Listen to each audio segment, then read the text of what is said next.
Katherine, thanks so much for joining me this evening on the podcast.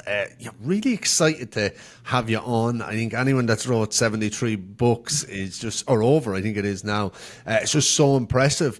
But not only that, then it's into, kind of an area I have a deep interest in, which is a lot of true crime, kind of psychopaths, serial killers. Today's episode, we will delve into Dennis Rader, the BTK Killer. But first, I kind of want to delve into your story a bit. I've seen on Wikipedia, now correct me if I'm wrong, because Wikipedia can get stuff inaccurate sometimes, but you started off, your undergraduate was in psychology and philosophy. Yeah. So when I left home at 5 days after high school and Wow. hitchhiked across the country, I swore I'd never go into another classroom. So I have now 5 graduate degrees. So obviously that didn't work out the way I was thinking, but I did stay out of school for 3 years. And Okay. when I finally went back, it was kind of on a lark. I was visiting friends in Arizona and they were all going back to classes. And I thought, well, I'll just take one. Took a philosophy class. It changed my life and loved Wow. it.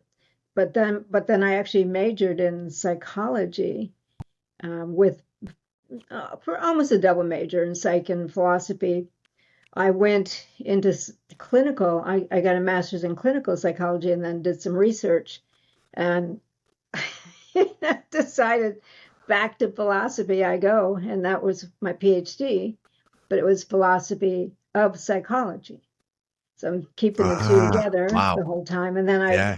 I taught for 15 years at Rutgers and then dumped it all and went into forensic psychology and criminal justice. Okay, so I want to get into what drew you into psychology and philosophy, but first, my curiosity is burning into that gap, that 3 year gap year. Did you do 3 years, traveling? 3 years for a Three gap years. year. Yep. And what did you do? Was it traveling? Like, did you? Yeah. The first year I hitchhiked across the country. Oh, I was 18, thought, what could happen? The second year I rode a motorcycle across the country.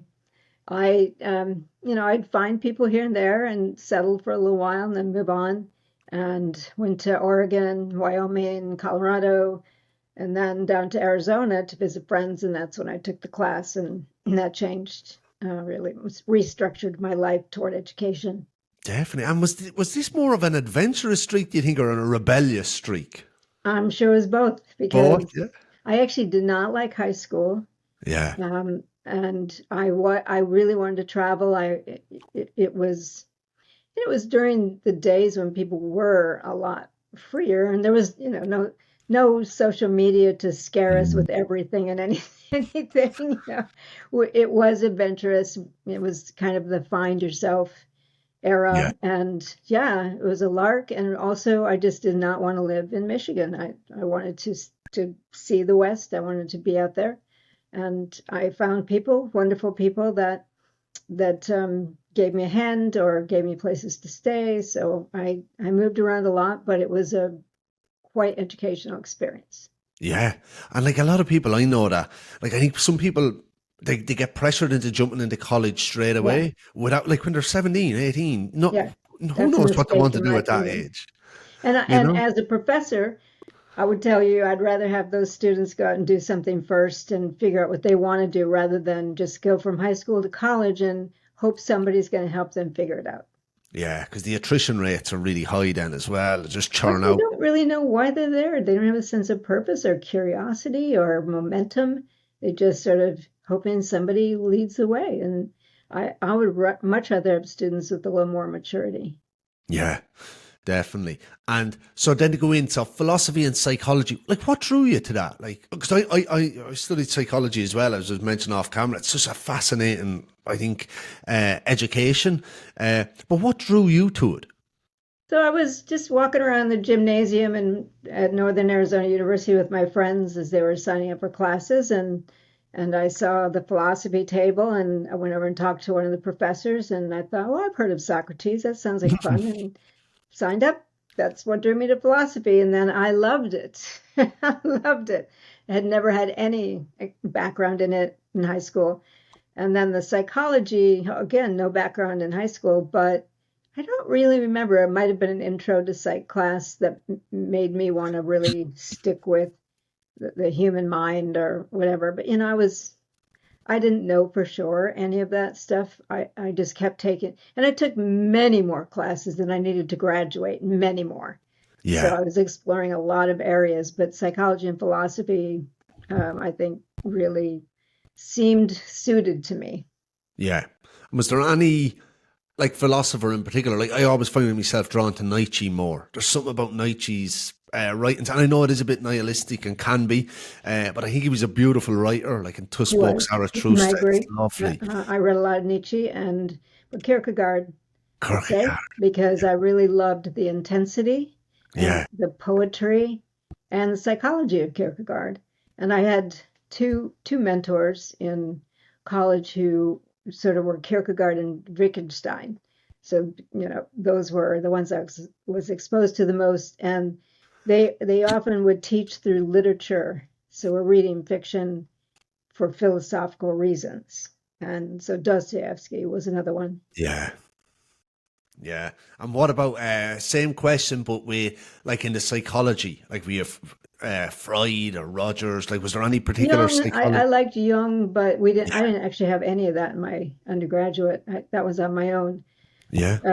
Existential psychology, because I was already reading the existential philosophers. So I was drawn to the existential psychology kind of counseling aspect.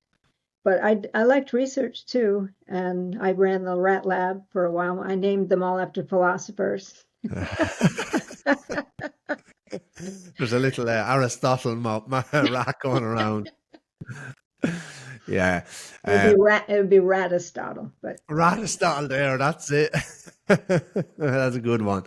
Uh, and so so you did a clinical. Did you go practice then, or like? yeah, and I Yeah. really hated it. Oh, did you? Right. Why? I was so bored. Um, what I found quickly. Now, first I decided to do research psychology. I came to New Jersey, and I decided to do research psychology, and that was a rat lab again, a cat lab, and whatnot. It was horrifying. It was cutting off rats' heads. Oof. It's awful. I didn't like it at all, so I decided to stick with clinical. I became a counselor under supervision, but people kept coming back with the same story every week. Like, didn't you work on that yet? I wasn't a very patient person. Yeah. I really just wasn't fit to be a counselor. So forensic psychology for me, that's the arena I like, because it's so raw in many Yeah. ways, and what's at stake is high. It's not about, you know, saving a marriage, which, those are high stakes, but nothing like victims and perpetrators. Yeah. And actually, I got my PhD in philosophy. I stopped being a therapist, and I went back to school to get the PhD in philosophy and taught for 15 years at Rutgers, and then just stopped. I didn't want to do it anymore. That was it, the end, and decided to just go to school for something else, and came across this forensic psychology program at John Jay College in New York. I was living in Princeton, and so it was a train ride to go to classes, and that changed everything, changed my life entirely in a Again. way I never anticipated. And So it kind of sounds like I'm very serendipitous in a way, or maybe it's synchronicity. I don't know, but um, that is in fact how I have always lived. It's my route to getting here has been circuitous, but mhm, rich and full of opportunities. yeah, that's a good way to be. Like, I think open to openness is, a big trait, and you probably are Yeah. abundant in openness. I'd say when we look at it, if you look at you on the ocean model, but of personality. Uh, but go back there with like how established was forensic psychology at this time? Was it a kind of burgeoning Just subject, or was beginning. The O.J. Simpson trial had happened in the 1990s, yeah, and so people were kind of getting interested in crime, but forensic psychology wasn't really I mean, it was recognized, but it wasn't like a big part of the American Psychological Association. Yeah. And it was right at the end, like 1999-ish, just before CSI came on. So I was well placed to be in that program. What happened is, because I'm a writer, all of this is framed in my writing career. I was writing something for a little website because the internet was just getting started too, in terms of Yeah. websites and chat rooms and whatnot. And I saw a piece that's a little website somebody was devoting to serial killers, and I wanted to add some stories to it. And all of a sudden, Court TV bought them out, and I'm writing for Court TV with like, that's where my checks are coming from. And I just got several hundred opportunities to write about serial killers. I didn't aspire to be an expert, but became one through just taking every opportunity. And then CSI came. I got books devoted to, the forensic science of CSI, true stories of CSI, the forensic psychology of criminal minds. It was just one thing after another, because I happened to be a writer who could write fast, and I made the right connections in the publishing world. Yeah. So again, kind of serendipitous approach there. Yeah. Kind of fate as well. It's very interesting. And also I've always, whenever I talk to writers, I always say you have to prepare yourself for opportunities that you don't yet see, but Yeah. once they're there, you have to be ready to go for it. You can't second guess. You can't go, well, I need to prepare for that. Just say, and I said yes all the time when I didn't really know, but I Yeah. figured it out how to do it. Build a plane as it's flying, Yeah, so to basically, yeah. speak. Yeah.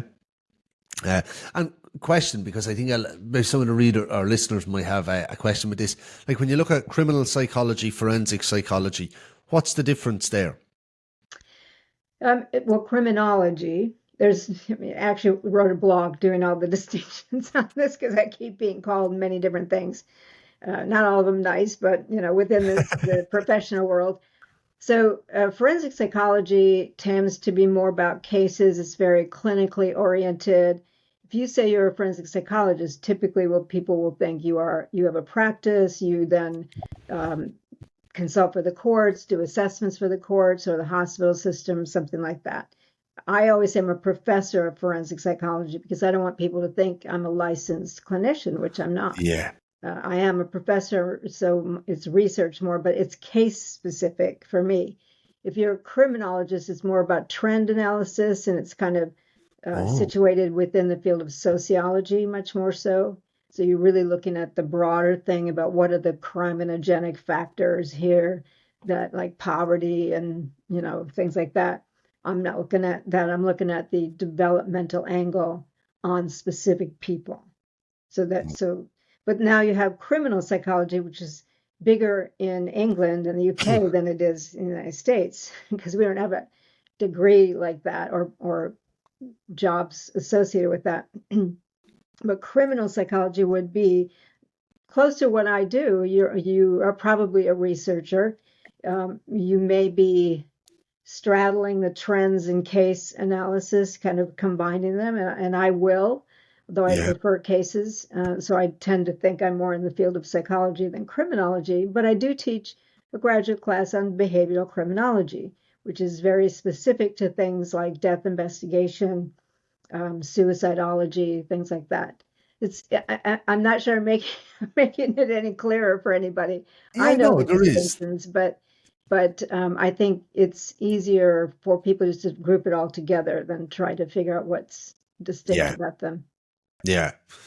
And you mentioned there a few moments ago, it was kind of around like the OJ Simpson trial, like even people's interest, because like true crime exploded. Like it's so, like I think podcasts, it's everywhere, all the TV shows, like it's probably one of the most popular, I'd say, like genres of Yeah, TV, books, everything.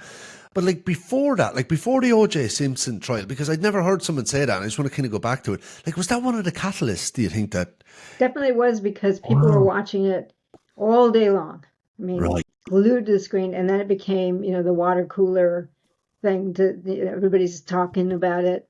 It was a cultural phenomenon, because he was had been a star football player, and and then an actor, and so the whole thing was so bizarre, like the chase down after his Bronco. Was he going to commit suicide? All of that. Who else was in on this? It was a particularly brutal and bloody and icky crime.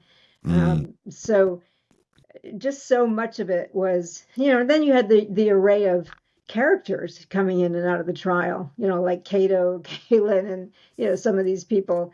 So I think people were just mesmerized by the process, and they learned a lot about crime labs and crime scenes. They learned, Henry Lee became a star there. I've done a book with him. Michael Baden, all these forensics people suddenly became celebrities in ways that they would have never anticipated Yeah. that they would be. But so many people were watching and talking about this. So then it kind of died down a little bit. People, as people went on to the next thing, but that it wasn't long before it kind of primed the culture for CSI. And when CSI hit the scene in Oh, 2000, I remember saying to one of my editors, I think my Cemetery Stories editor, I said, I watched 3 episodes. I said, it was on a Friday night, and nobody was thinking it was going to be any big deal. I said, this is going to be huge. We yeah. need to get a book on this. And he said, oh, no, no, no, it's not that interesting. I said, I'm telling you right now, it's going to be huge. It's a whole world that Yeah. people are suddenly wanting to be part of. Well, that editor didn't take the book, but another one Yes. immediately said, could you write it in 3 months? I said, yes, I can. I Yeah. did, because I just knew that this was about what audiences love is introductions to worlds they don't yet know and they want mastery of.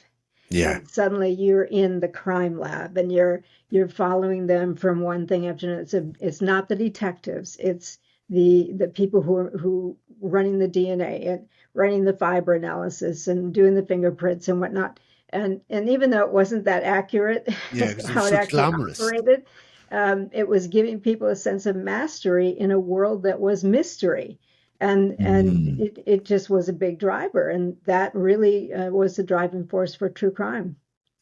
Huge driving force. And I can imagine for like graduates wanting to do like forensic psychology or Yeah, forensics, like, because I even remember, like, like them programs would have been so rare, like when I was younger, but like by the time I got to college age, it was like huge amounts of yeah, there were only, I forensic think, places. 3 when I went, and they're kind of obscure. They were police programs essentially. Yeah. John Jay College is a police school, but it was within my range of being able to travel to. So I thought, oh, this is something I want. I was just kind of, oh, that looks interesting for a master's degree, and no idea that this was going to explode and be that, because there maybe were 3 others. I think there was a program in psychology and law that you could combine in a few schools, Yeah. but forensic psychology wasn't a thing that people went into. But again, I'm well placed now because I got trained and was able to open up a program at a university that was looking for it. So I created the whole program. And, so Wow. just amazing. That's amazing opportunity. But again, it's like this, what we were saying, like right placed. And I think that trait openness that, you're not kind of getting scared of the task. Yeah. We'll build a plane as we're flying, as we said. So I think that's such a good learning for, anyone in life like that. And I know everyone doesn't have are as high in that trait openness, but it is a really beneficial trait if you can And get these opportunities. you can't just be open. You have to anticipate and prepare, Mm, so that I mean, it's kind of like the Sherlock Holmes thing that the guy who was the model for Holmes would study all kinds of stuff like the soils and tobaccos and different occupations. He'd study them in anticipation of patients coming to his practice so that he'd yeah. be able to know a lot about them as they came in. That's kind of the approach I take with a lot of my work is I anticipate what I might need. So I'll start researching maybe I'll never use it, but it's not a waste. Yeah, it's not a waste, and I think you're probably right. It could come in handy. It mightn't be tomorrow, but it could be down the line. You Yeah, know. and it could be the thing that gives you the opportunity over someone else. Yeah, the edge, definitely. So even going on, so I know we're going to get into BTK. Like I suppose why, just even to give you a quick prelude onto why. Like I think BTK is, I don't know, he's one like it kind of books the curb. Like when I'm thinking of serial killers, because like I know you've wrote about this in your book and all, but he doesn't have like some of the hallmarks that we usually see, like.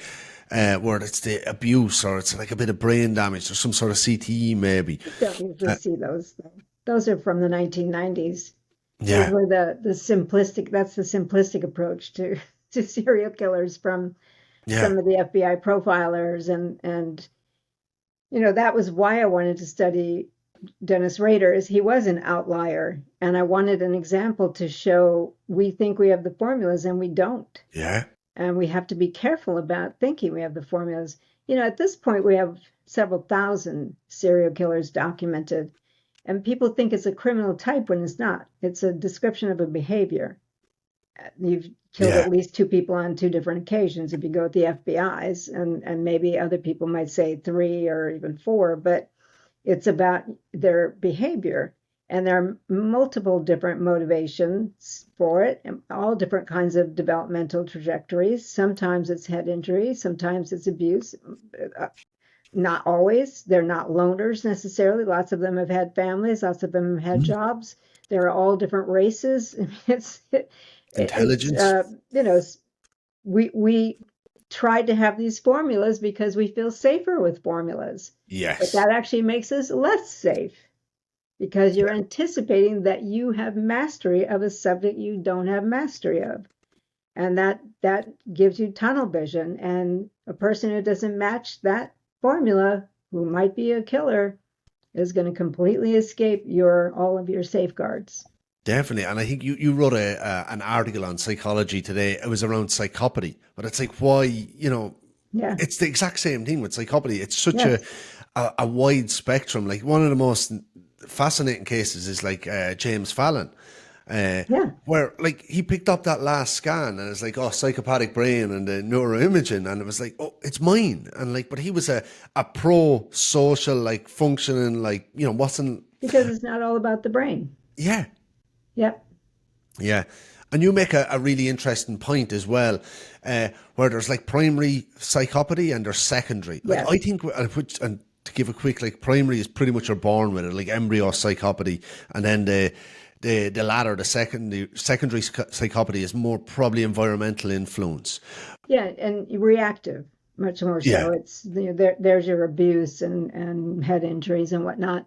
But also, I want to make it very clear that just because you're a psychopath doesn't make you a criminal yeah, or a murderer or a serial killer. And too often people think those are the same thing, and yeah, they're not. Psychopaths can be highly functional. They might be irritating to be around because they're manipulative and without remorse for whatever exploitation they might do, but they're not necessarily breaking any laws. They're just doing what they will because they're very narcissistic. And that it's important to understand that they do have brain involvement in the kind of personality they are, just like someone with autism or schizophrenia. So we look at it that way. I think secondary psychopathy is much more prevalent because it's a reaction to abuse, neglect, such things as that in the environment. and have they done studies or any studies? I'm not sure if they have. I haven't looked into it, but on outcomes between like secondary and primary. Like just in my head, I'm thinking maybe secondary maybe goes on to a more criminal element, and primary might be like as if it's just born. Like if you're raised in maybe in a really good family, but you're very psychopathic, you could just go on to be a really high powered CEO. Well, More the hard close. part is you have to have brain scans of all, Yeah, of all yeah, those yeah. people, and you're not going to I got a you're not big going to get sample. them. So most of the brain scan stuff has come from prisons, Yeah, not from CEO offices or Congress or any of that. So, yeah. so the hard part is being able to get the evidence that would be behind you making that diagnosis. Yeah, and I think that's probably like I think with Hare's study on psychopathy, it probably started in the wrong setting. He was a prison psychologist, and Yeah. our diagnostics for that is brought from there. So it kind of has this baggage on it, crime psychopathy. But Well, not I, really, because I mean, he doesn't say psychopathy is about criminals by any means. Yeah, you have some aspects of the Hare psychopathy checklist. antisocial, It's a range of things. It's 20 traits and behaviors, and if you don't have like a juvenile record, that just doesn't give you a score of 2 at that yeah, point. But that means something else might be higher for you. So there's no presupposition that you're a criminal in any way for that. But it's not the only psychopathy diagnostic instrument. There are others, and there's really a load of research these days. In fact, hair.org, org, has tons of the research from all over the world. There's a scientific study, scientific Society for the Scientific Study of Psychopathy, and those people meet regularly and collude on research and whatnot. Out of New Mexico, they have Kent Keel's stuff, which is taking the machines into the prisons and scanning brains and whatnot. He was going to do Dennis Rader, oh, and actually Dr. Oz was going to pay for it, but the governor had something to say about that. We it's didn't end up getting to do that. yeah, it's interesting. So I had a Emmy Thomas is her name. She wrote Confessions of a Sociopath. If you know that book, I had her on the podcast a couple of months back, and like obviously she isn't a criminal. She was a lawyer. She Right. lectured. She's a Mormon as well, and I think lectured in one of them Mormon universities. But I think the most fascinating insight I got from her on it was so she went through like around 5 years of therapy, and the way the therapist worked with her was to imagine that she's the last person on earth when she's dealing with people, because her brain was constantly trying to predict what you were thinking, so she could manipulate or gain a leverage. And so the way she was kind of, because there's obviously no treatment really Yeah, for it's psychopathy. predatory. I mean, it's essentially Yeah, predatory, vigilant. yeah.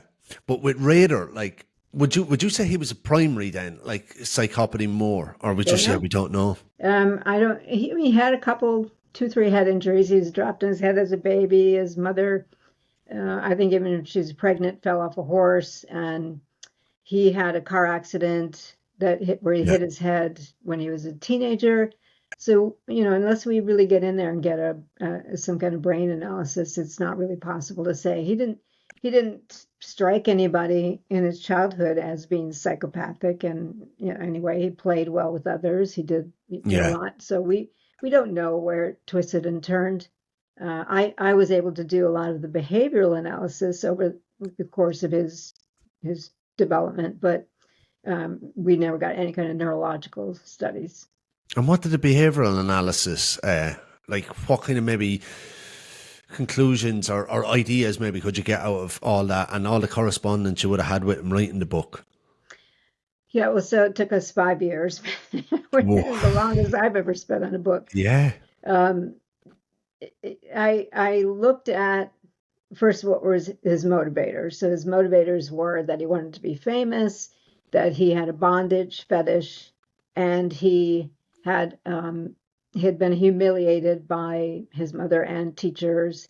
So he wanted to dominate females in a way that he would see the look of terror on their face, that they knew he was the master. So you put those three together, and as he's growing up, he's certain things quicken for him. Like when he was 14, he read about Harvey Glatman, who bound these women, told him he was a photographer, and they'd be on the cover of detective magazines, and they were, but not what they were thinking.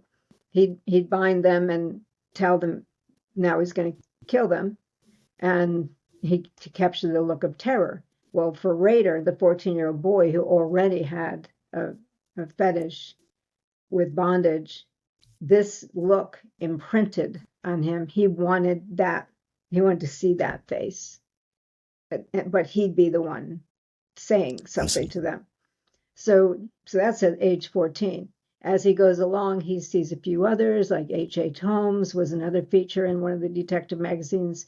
And he starts collecting these images, and he sees that they're famous. This is a way to be famous. He's kind of a nobody, and he was a Mm. terrible student, etc. He didn't have, he went in the Air Force and did well, but didn't excel by any means.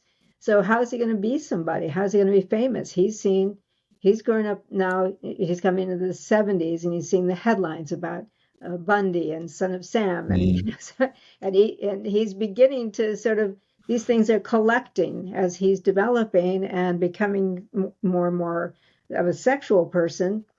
When he was in the military, he was walking around with a hit kit in foreign countries. Did he kill anyone there? We don't know. He says no, but we don't have any idea. He might have, and just has never said so. But he certainly was thinking about it. He was vigilant for opportunities.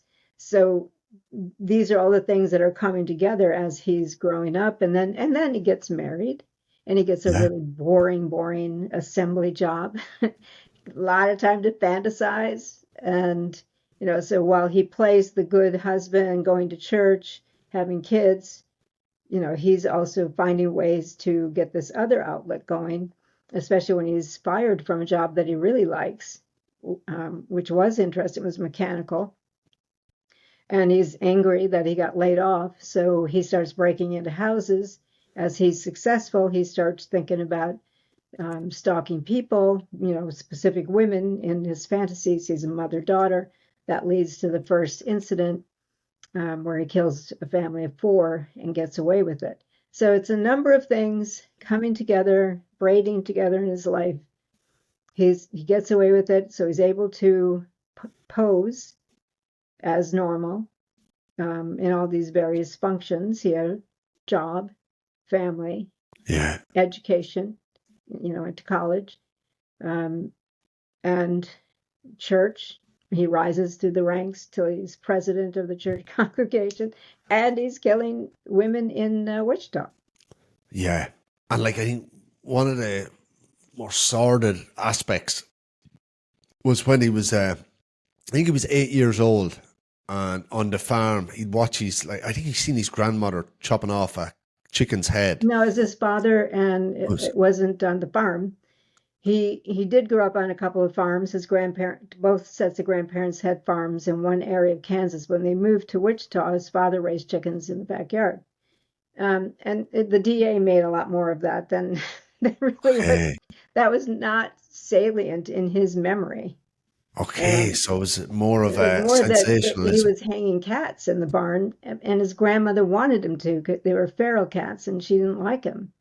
So he had this. That's more than the chicken stuff that I think had an effect on him. Was seeing, because cats he associated with females, and hanging them, watching them writhe around, a lot more enticing than just cutting heads off chickens for dinner.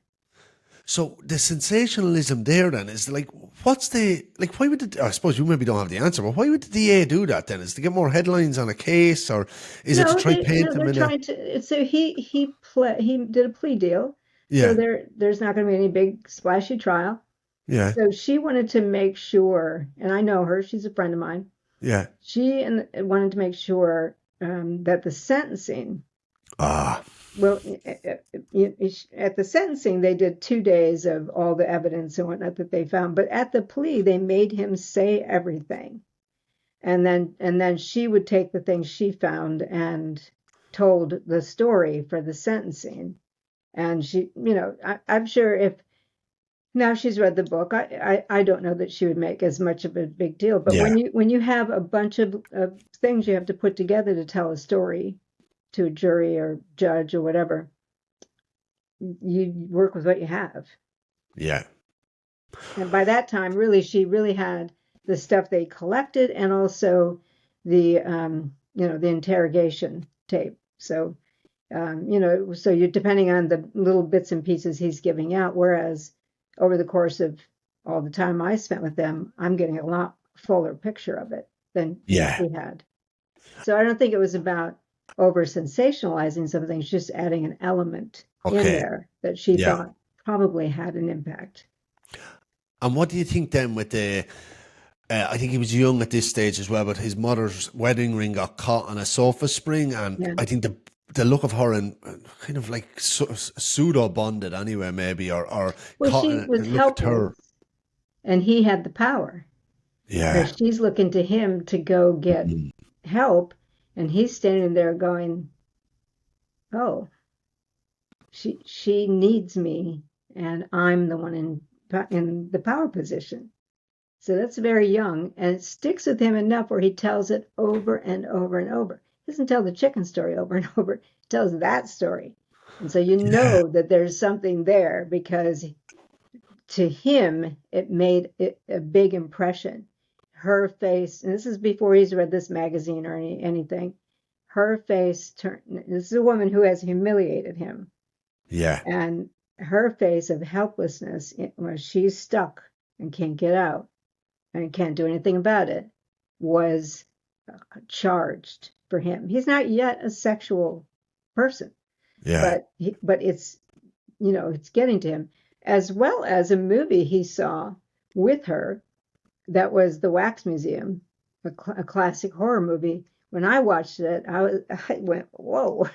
It was a dark-haired woman who looked a lot like his mother, about to be put into a wax thing. And she's alive, she's struggling, she's naked. You don't see her naked, but all the suggestion is there. Yeah. But she's bound, she's naked, she's struggling, she's terrified, and she's about to be. And he's watching this as a kid with his mother, and there's that excitement. It's not sexual excitement, but it's one that stays with him and becomes part of his sexuality when he does come into puberty. Wow. So like, it's mad. Like, 'cause if it's not like, what part of the brain then is, or like, what's going on with him from maybe a developmental stage? Like, 'cause not many kids are seeing things like that. Maybe, like, do you think he would have seen that, and then as he gets older, he starts to sexualize back the memory, or it starts to get more I think salient? so. Also, he loved the werewolf. And I mean, I grew up on horror movies, and I found them not scary but exciting. I loved the vampires. I wanted to be a vampire. Some kids would be terrified of it. So it's really all Yeah. about how do you process things. Yeah. Others might have seen that movie and just thought it was so awful. It gave them nightmares, but he didn't see it that way. Yeah. And there was two others. I know with the mummy. I think it was the Yeah, the mummy mummy and was another one. the Yeah, Invisible Man, like the voyeurism in one, and yeah, the kind of maybe bondage in the mummy. I think it was the way yeah. it was wrapped. But And again, and not his all. bondage is about not just being binding someone, but it's also the masochism in him of being bound because there were times when he'd be playing cowboys and Indians when he'd get tied up and sometimes left inside a silo. That was scary, but also exciting. I mean, that's part of the draw of a horror movie is you're both scared and excited. Yeah. Like what? Like if we were to buy, like, what's the motivation then for all this? Like if I get a pain in my stomach, I'm motivated to go eat. It's hungry. It's my Mhm. evolution kicking in. Like, what was his? Was it sexual? Was it power? It's Was it it's a control? complex, and Complex. that's Yeah. one of the problems. We're always trying to reduce it to one thing. Almost every serial killer case, you're going to see multiple things at work. He wanted to be famous, he wanted to dominate women, and he wanted to bind them. So we have at least three aspects to his motivation. And he could have been famous in many other ways, or no other ways. He might never have become famous. But he saw serial killers getting headlines in the Yeah. 1970s. So let's say he had seen this in the 1990s when we're getting bored with some of these headlines. It's just not the same. So he's seen Ted of the West Coast, he calls it. He's reading Jack the Ripper. He's seen these are people who did things that I could do to get famous, and he ensures it by writing to the newspapers and TV stations. Yeah. Like that's the narcissism. I know in your book you mentioned, I think it's the Kevlar narcissism. Well, Uh, yeah, it's narcissism. It's also about um, he thought he had a fan club. It's attention, so he needs to feed the fan club. Wow, yeah. Like I wonder, like, because I know you mentioned about when he was working in the Cessna factory, uh, and like there's almost getting let off from there. He says is like this trigger where he starts breaking into homes and stuff like that. Like, did he ever mention that if that didn't happen, he could have went a different way, could have just stayed in fantasy and not acted out? Uh, Well, he's mentioned a number of times he thought if there had been a therapist he could have gone to who wouldn't have turned him in, or if there had been an S&M club that he could have participated in, it might have worked to keep him from acting out against innocent people. But who knows? He might have gotten bored at Cessna. He was there a very short period of time. yeah, He liked it a lot because it was more challenging than the Coleman factory, but who knows how it would have gone for him there. I just don't know. yeah. And that's it. It's hard to know. Like I know there was a case in point where his wife kind of caught him doing weird stuff. I can't A remember. couple Is it? times. Yeah. Like, yeah, it's hard to know. Like, I don't know. He's such an unusual case in that way because, like, but do you believe then everything he was kind of saying? Like, is this, we know, like, psychopaths will manipulate. Like, do you think he's maybe using it as I mean, that was a trigger to, he's not that unusual. Look at that. See, the guy who was in charge of the major um, airport in Canada, Russell Williams. Look at yeah, him. He is married and yet with a very responsible job and friends and connections, and yet there he was, harassing people, stealing underwear, getting on their computers, killing them. I mean, yeah, that's raiders like that. I could name lots more than those two. So he's unusual in that he just doesn't follow those 1990s formulas that and that was the right effort to try to see is there anything in common, but the main problem is seeing them as a criminal type, like there's homogeneity yeah, in that category, and there isn't. We have more homogeneity in mass murderers because of the rigidity of their temperament, the paranoia, the threats that they make and whatnot. We can foresee people like that who might become violent, but that's just not true for the serial killer category. yeah. I think it's probably humanity's just like It is, quest. Want an easy answer fits into a neat box, but right. And being a philosopher once, I don't think easy is the best way to approach this. It's a no, complex phenomenon, and we need to honor the complexity. yeah, yeah. And that's it. And like, even like kind of asking questions, like, because I was, and then I was like, no, I had to stop myself there. Like, is the family, uh, almost camouflage, or was there something maybe like, meaningful he got out of it, or the other guy? And then I was going to say, with serial killers, is it? But that's the wrong kind of line of Exactly. questioning because you can't. It's so individual It's all basis. individual, yes. And Yeah, we do like the easiness of that we want them to have these behaviors because it makes us feel safer and that we can predict things and recognize them. But yeah. no, And Catherine, in all the what, like, you've extensively studied, lectured, thought about it and all. Like, you know, I want to phrase this in the right way. I suppose, what serial killer would you most terrified to be in a room alone with? Like, not kind of, because I don't want to go in who's the worst or anything like that, but who would literally just be would you be most terrified to be stuck in the room there right now beside you? hmm, trying to think. I know Charles Cullen didn't like what I wrote about him. And neither did Ed Kemper. He was pretty mad at me. Maybe I wouldn't want to be with Ed Kemper because he got angry at me for writing in the Dean Koontz biography. The Koontz had based a novel on him and called him a psychopath and said all these things. I'm just the messenger here, being the biographer. But he got pretty mad at me. What And did I he say? guess, Or being 6'8" or whatever, I guess I wouldn't want to be alone with him. yeah, I don't think anyone, and especially what he did to his mom and stuff. So there's, yeah, The more interesting question is which of them would I want to have a dinner with, and it would be Jack the Ripper, because then I'd know who he is. Yeah. Yeah.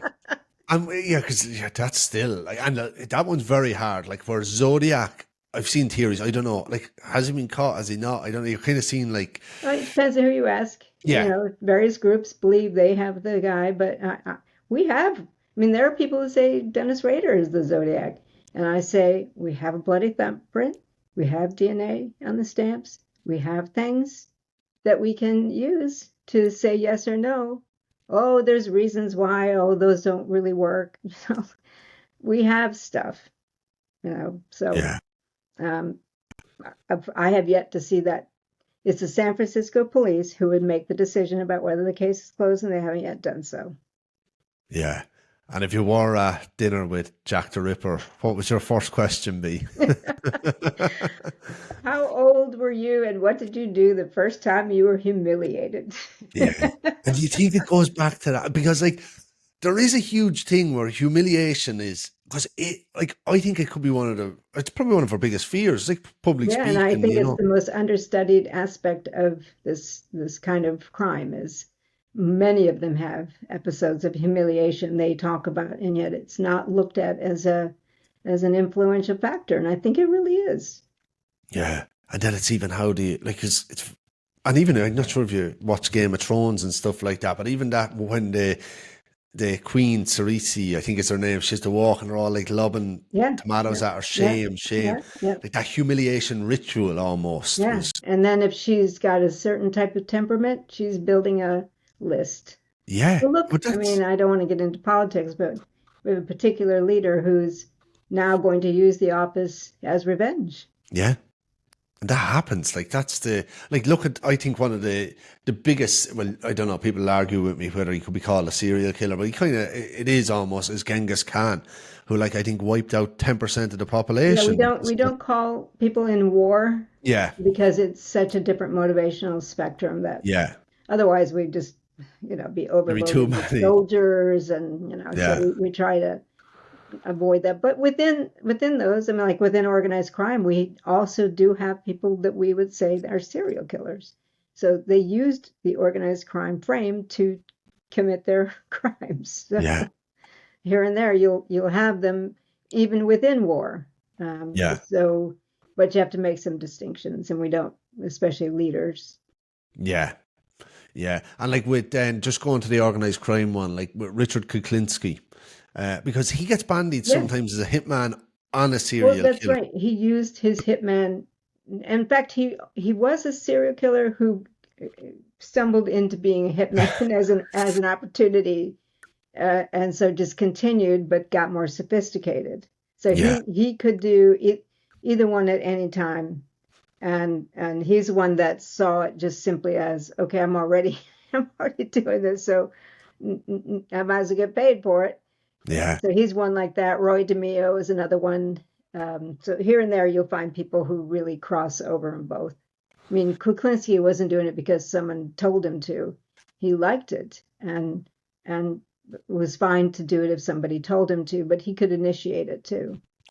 Yeah. And that he had that interview on HBO, I think in There's or three of them. yeah, it's chilling. Yeah. Like he's so cold, and there's even a kind of glimmer where the mask almost slips Hmm. off, and he kind of, Oh, and you then somebody who I know who interviewed him in person said that the guards told him, watch when he gets the shark eyes. mm, But the one with the psychiatrist with Park Dietz, it was so clear he was looking to see what kind of impression am I making, because is it 200? You know, he's just lying yeah, to impress the guy, and you just don't know what to make of what he's going to say next. yeah, it's unreliable, but he, yeah, kind of Yeah, just you'd have to, a, with someone like him, if he says he did something to somebody, you'd have to have corroborating evidence, like the guy in the cave with the rats. All right, let's find an actual case for that. Will we have evidence of that? Or is that a fantasy that he's just using? yeah. It's the same with that Otis Toole. He was Yeah. confessing the murders, and then he was retracting and Well, that was confessing. actually more Henry Lee Lucas was the one Oh, doing it all the was. Sorry, confessing. yeah, I was thinking of his. Otis Yeah, joined him in some of it, and then he made yeah, up the barbecue sauce and all that. But because they were just gaming the law enforcement, and law enforcement just didn't see what was happening here. Yeah. It was like trolling, like kind Yeah, of what you'd see it on the was. internet That's what they now. were doing because Yeah. they had nothing to lose. Yeah. I kind of want to go then to like just some of the other serial killers you've wrote about. Like, is there anything that's like really shocked you across like you've been so like I don't want to say intimate, it's the wrong word, but like so deep into the weeds with like so many serial killers, even crimes. Is there anything that really shocked you, like about any of the cases, methods, I personalities? remember, I remember before I really got in all this as a researcher, I think I read a book on Ed Gein, and uh, I wanted to Mm, get rid of it. I couldn't have it in the house. I was so disgusted by him digging up bodies to skin them and pull lips off and put them yeah, on window shades and all that. The various things that he was doing with dead bodies. He wasn't obviously the worst serial killer, but I had never encountered that before, and it to me was just, oh my God, I didn't want anything to do with this kind of stuff. Obviously, like me with high school, yeah, it changed because now I'm immersed in it daily. But I do remember some of the early true crime books I read. I was so nauseated by all of it that I wanted to put it as far away from me as I could. So what changed? I don't know. I yeah, guess writing got me, and I wanted to be a writer, and I kept getting all these opportunities. And I guess the more you read, and I was meeting people, detectives and profilers and psychologists who were immersed in this. I was on a exhumation team where we were pulling up bodies in all different states of decomposition. You get used to it. yeah. I'd say it probably is a shocking at first, like, and then you just Yes. desensitize. Yep.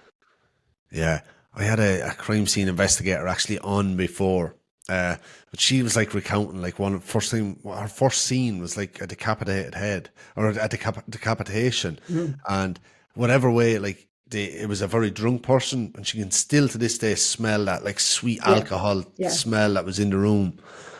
Yeah, the Uh, dismemberments, I guess, get to me. Those yeah, when you see pieces of a person, whether it's a foot or a head and yet I just wrote a novel with all kinds of dismemberment in it. yeah. So obviously you get used to it. Yeah, it's like seeing stuff online because, like, you go on Instagram now, or Yeah. Twitter, or X, or whatever it is, you'll see murders, plain and Yeah. simple. But I think to see it like the visceral maybe effect in, in real life is going to be a kind of game changing one. Yes, because watching it on a movie is not like walking into Mm. an autopsy suite Yeah, because there is the smell and there is this dimensionality of a human body, stillness, lifeless, maybe decomposed, maybe. I just did a forensic art class where you're drawing from decomposed spaces, and that's that was on a body, one of the body farms we have here. So we would go out and look at the various bodies being decomposing, and then you'd come back and you'd draw a face to help people with identification. It's a worthy goal, but you have to have the stomach for it. yeah. I think that's the thing. I know I won't have it. Like maybe you can learn everything, but I think that I I think wouldn't you have it can because naturally. I I think didn't think I had it. there you are. You're back. I suppose as we go to kind of wrap up, in all that you would have seen and studied, like, do you believe like evil, or do you think it's all just down to maybe brain or environment? What do you mean by evil?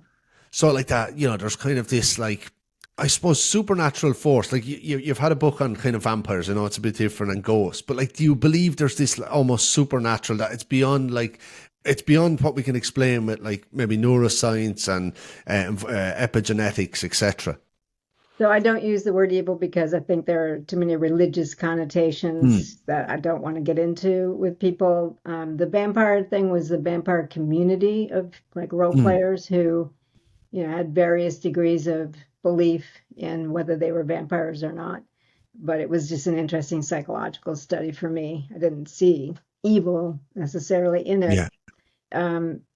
Do I think people get taken over by demons and that's why they do things? I don't. I mean, Dennis Rader will tell you that if you want him to. Yeah. He'll play any game you want, but he didn't play that game with me because I immediately said, we're not here for Bible study. So, Yeah. so do I think, no, what I see in the offenders I study is clear developmental factors that were part of how they made the decision to do harm to others. Now, if you define evil as harming others for your own benefit, then there's evil. But if you're going to define it as a supernatural force, then I don't know what to say. Yeah. Yeah, and I think because like so many people have different answers to that, but again, I Yes. think it is important to define what evil is. Like I remember the Dr. Stone show. I think it was Most Evil, Yeah, but he Michael was like, Stone was a friend of mine. Most evil was called, but he had levels of evil that he very clearly defined. Here's what offenders are doing, and it's really about mitigating or non-mitigating factors. It was really about levels of harm done to people. It wasn't about anything supernatural, not on his yeah, part. yeah, he'd used it as a scale. It was such a good show, Yeah. actually, that one as well.